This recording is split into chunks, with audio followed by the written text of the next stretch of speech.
Wordly Wise, Unit 9, Bully Solutions. Do kids tease each other at your school? Teasing is normal.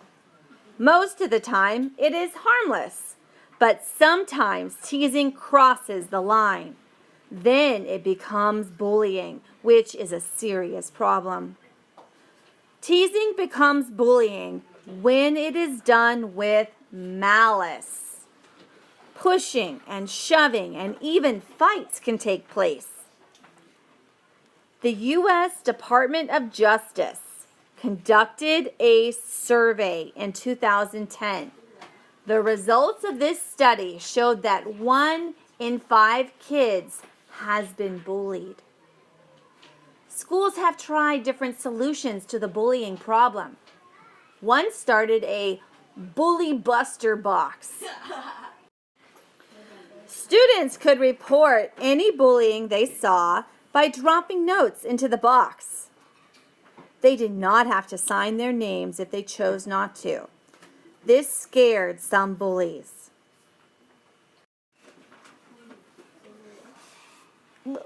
They were not so quick to pick on someone if they knew they would be reported. Another school had student meetings once a week.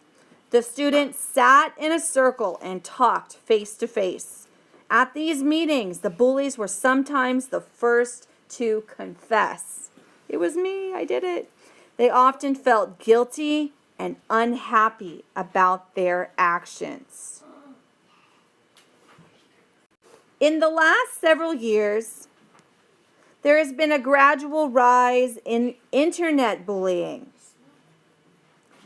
If you are like many young people, you can go on the internet. You send or receive emails. You might even like to talk on chat rooms or social networking sites.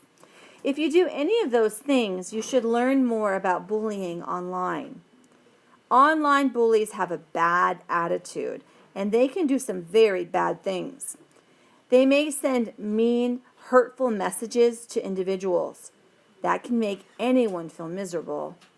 If you get a mean or scary message and feel that you are being bullied, there are steps you can take to defend yourself. Delete all messages from the bully without reading or opening them. If you don't read it, didn't hurt you, right? Over time, this may cause the bully to take the hint and leave you alone. If your friends are being bullied, tell them to do the same. The best thing you can do is tell a parent or teacher what is happening. This information is key to stopping bullies. Finally, a good relationship between adults and students is the most helpful thing of all.